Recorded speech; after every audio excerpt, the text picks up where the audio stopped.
안녕하세요. 차삼TV란입니다. 자, 드디어 올 게 왔습니다. 2023년 세계에서 가장 많은 전기차를 팔았던 BYD가 올해 하반기 전기 승용차를 한국에 출시한다는 소식입니다. 먼저 출시 예정인 차량은 제가 지난 11월 호주에서 3,000km 롱텀 시승을 했었던 아토3와 승용 세단인 실, 그리고 아토3보다 작은 소형 SUV인 돌핀, 이렇게 세 가지인데요. 그럼 지금부터 올해 BYD가 한국에 들어오면 일어날 일들에 대해서 예상해 보겠습니다. 먼저 BYD는 지난 2022년 한국에 전기 승용차를 런칭하려고 했었지만 결국 실행되지 못했었는데요. 따라서 BYD 입장에서는 2년간의 추가적인 준비를 거쳐 한국에 재진출을 시도하는 상황입니다. 하지만 지난 2년 동안 대한민국 전기차 시장에는 엄청난 변화가 있었죠. 바로 올해부터 LFP 배터리가 탑재된 전기차에 엄청난 불이익을 주는 것입니다.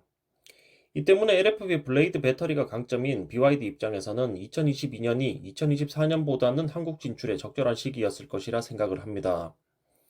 현재 기준 국내에 처음으로 선보일 차량은 제가 롱텀 시승을 했었던 아토3가 될 것으로 예상되고 있는데요.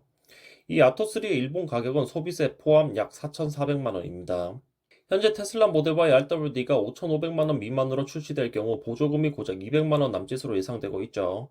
이 200만 원을 고스란히 적용을 해보면 아토3의 보조금 적용 후 차값은 4,200만 원이 됩니다.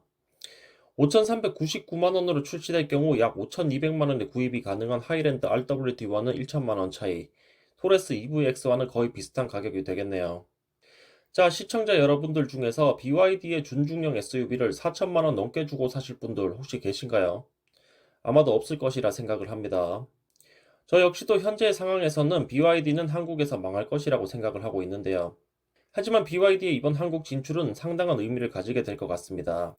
그 이유는 BYD의 국내 진출 시점에 맞춰 2024년부터 개정된 LFP 배터리 탑재 전기차에 불이익을 주고 있는 보조금 정책이 글로벌 시장에서 수면 위로 떠오르게 될 것 같기 때문입니다.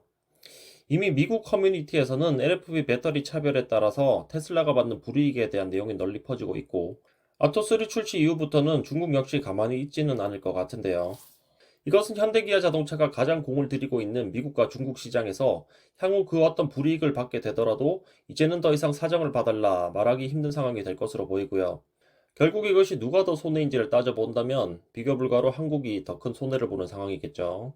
따라서 저는 이번 BYD의 한국 진출을 단순 중국 전기차가 한국에서 먹힐 것인가 라는 시각보다는 현재 기정사실화되고 있는 전기차 무역 전쟁이 앞으로 어떻게 흘러갈지의 시각에서 바라보고 있습니다. 한 가지 확실한 것은 현재 LFP 전기차에 불이익을 주는 대한민국의 보조금 제도 아래에서는 중국 전기차를 한국에서 판매하기는 매우 힘들 겁니다. 하지만 이것은 단순 한국 전기차를 보호하는 것을 넘어서 미국과 중국의 입장에서 무역 보복을 일으키기에 충분하고, 훨씬 큰 미국과 중국 시장을 망쳐버리는 결과가 나타날 것으로 예상을 합니다. 끝으로 BYD 아토3는 4,200만 원 주고 살 차량은 아니니까요. 1,000만 원 더 보태서 모델 3 하이랜드나 모델 Y RWD 사시는 걸 추천드리고요. 3, 4년 정도 후에 전기차 보조금이 없어지게 된다면 그때는 중국 전기차를 검토해 보시기를 추천드립니다. 물론 무역 보복으로 인해서 내년부터 LFP 전기차 보조금이 다시 정상화될 가능성도 있을 것 같으니까요. 이 부분은 참고만 하시면 좋을 것 같네요. 자, 그러면 오늘 내용은 여기까지 하도록 하겠고요. 차쌈TV란이었습니다. 감사합니다.